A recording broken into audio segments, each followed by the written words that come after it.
How do insurance policies work? We all pay for insurance since it's an annoying requirement that keeps us from accruing huge debt. Insurance gives us the peace of mind that, even if something terrible occurs, someone else will cover the cost to fix it. Whether our house burns down, we wreck our car, or something dreadful occurs. However, this can be a little confusing to the inexperienced eye. In other words, if you pay $200 a month for home insurance and your house burns down after just 6 months, the insurance company would likely spend hundreds of thousands of dollars to replace it, even if you only gave them $1,200. Why would they do that? That, my friend, is the power of insurance.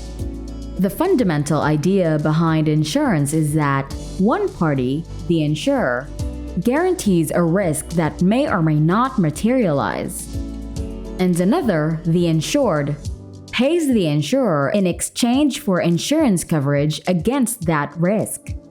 The insurance finally earns a lot of money when many people take the same action to cover the same risk, but the likelihood that the risk will occur remains roughly the same. Insurance firms profit by calculating the amount of money they must collect in order to break even on a certain risk with a particular likelihood.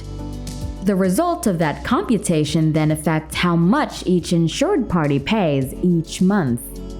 Although the arithmetic is generally straightforward, insurance firms really use quite sophisticated models to account for all of this.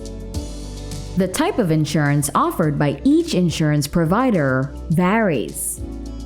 The majority of insurance businesses will focus on a particular type of insurance.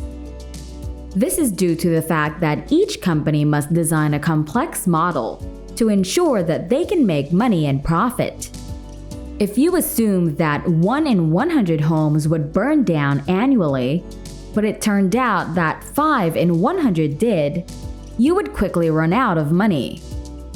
If you covered those houses, you would presumably charge too little for everyone's insurance and be responsible for paying for those 4 extra houses. There are numerous different insurance companies, including those for cars, health, life, and homes. These basic insurance plans are held by the majority of people worldwide. Some of them, like auto insurance, must be carried by law. Thoughts such as, why wouldn't you just want to save your money each month, get a hold onto it in a bank account, then if nothing awful ever occurs, you have a lot more money, may be running through your head. While that may be the case, you are now the one who is at risk. If you save $200 a month for a year on home insurance, at the end of the year you will have an additional $2,400. But if your house burns down the next year, you'll be on the hook for the repair costs of a few $100,000. A truly awful bargain. Are you prepared to accept that risk? Most likely, you're not. Consequently, purchasing insurance is often a wise decision. When you see insurance as a way of paying a corporation to assume your risk, it removes all of the danger, anxiety, and financial weight from you and places it on a much larger company that can afford it. You can begin to see how insurance might theoretically be provided for on almost anything. Anything! Are you worried that while you're toasting a cinnamon raisin bagel that your toaster will overheat one of the raisins, causing it to burst into a spontaneous plasma and destroy your entire pantry full of stockpiled bags of Lucky Charms and baked beans? Well, that's oddly specific, but someone could probably insure you for that exact thing. Likewise, maybe you're really attractive and worried that if you fall one time, you're going to hit your face, stop being attractive, and be depressed because no one will like you anymore. Well, somebody could probably insure you for that too. This isn't too far off of reality either.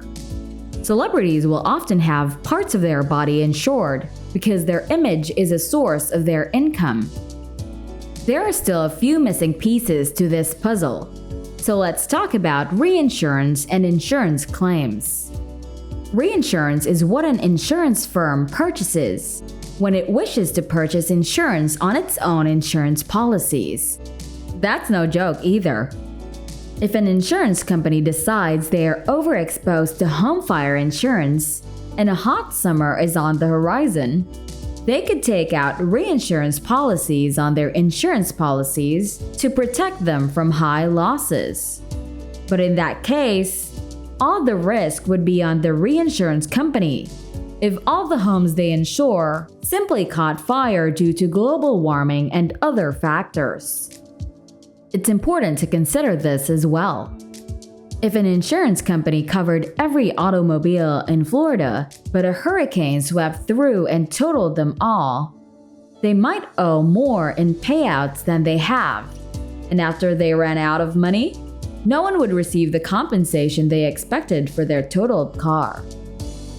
Reinsurance is crucial to ensuring that insurance companies are successful and solvent enough to compensate insured when claims are made. Insurance companies also don't just automatically pay out claims when you have auto insurance and present them with a damaged vehicle. The insurance provider will look into the matter to make sure you didn't deliberately crash your car in order to get the benefit. If they discover you actually did that, you might be charged with fraud and get imprisoned. In reality, insurance claim fraud occurs pretty regularly.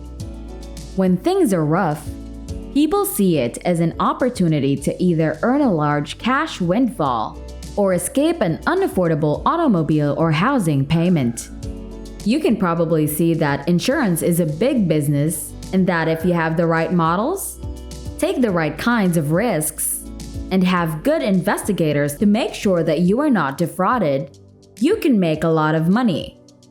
However, car insurance companies employ the best investigators to ensure that they don't make faulty payouts. On the other hand, insurance may typically save you a ton of money if you purchase it, and anything unfortunate occurs.